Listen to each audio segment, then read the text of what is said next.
Betapa indahnya perjamuan kudus, betapa indahnya saat kami menyambutmu, betapa indahnya kehadiranmu yang bertatap kuatkan iman kami.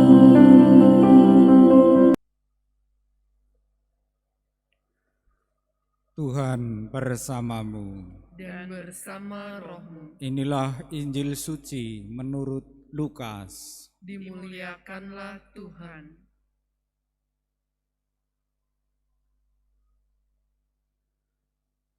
Pada suatu hari Sabat, Yesus masuk ke rumah ibadat lalu mengajar.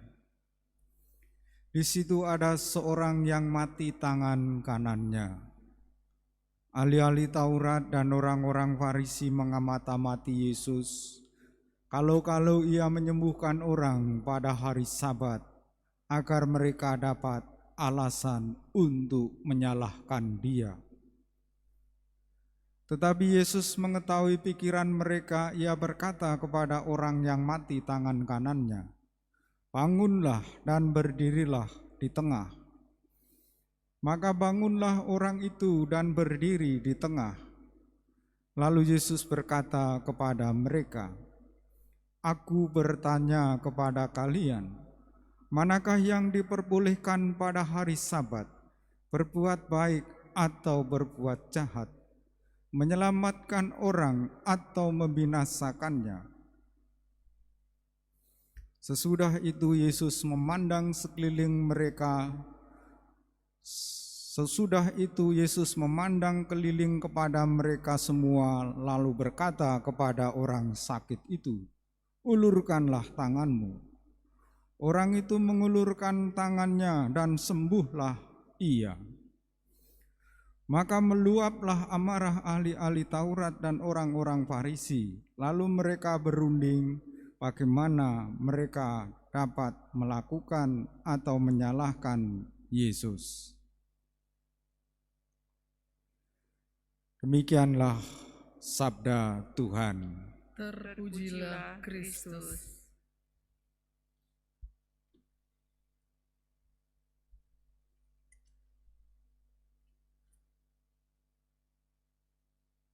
Umat Allah yang terkasih,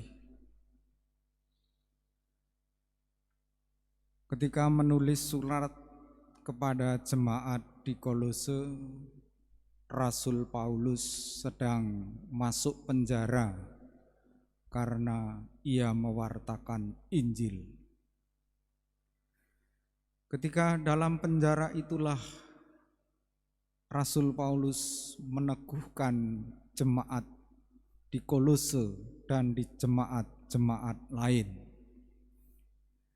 Dia sharing bahwa penderitaan yang ia alami merupakan kelengkapan untuk menggenapi penderitaan Kristus untuk tubuhnya, yaitu jemaat atau gereja. Paulus dalam kesulitan dan tantangan hidupnya, dia tidak putus asa. Dia percaya sungguh bahwa Roh Kuduslah yang memberi kekuatan kepadanya dalam melayani jemaat, dan dia menyampaikan hal yang tersembunyi berabad-abad, menyampaikan rahasia yang berabad-abad itu, dan kini tersingkapkan. Rasa-rasanya dalam hidup kita harus seperti Paulus. Dalam rasa sakit, dalam penderitaan, dalam kelemahan kita harus menghayati sebagai penggenapan akan penderitaan Kristus. Kristuslah sahabat seperjalanan kita. Kristus selalu hadir. Dia melayani. Sungguh nyata apa yang dia lakukan di rumah ibadat pada hari Sabat.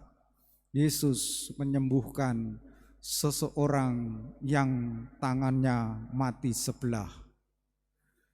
Lihat, karena sabdanya, orang yang tangannya mati sebelah tadi disembuhkan. Dan dengan peristiwa penyembuhan itu, Yesus dibenci oleh ahli-ahli Taurat dan orang-orang Farisi karena dianggap melanggar hari Sabat. Mari kita menghayati hidup ini sebagai orang beriman dan mengimani bahwa Yesuslah keselamatan kita. Dalam Dialah ada kemuliaan, dalam Dia kita menjadi tenang, dalam Dia kita menaruh harapan. Dialah gunung batu keselamatan kita. Di dalam Dia kita memperoleh benteng yang teguh dan tidak goyah. Dan kita boleh mencurahkan isi hati kita kepadanya, karena Dia sahabat kita, tempat kita berlindung. Kita satukan doa-doa kita bersama persembahan di altar. Betapa indahnya kehadiran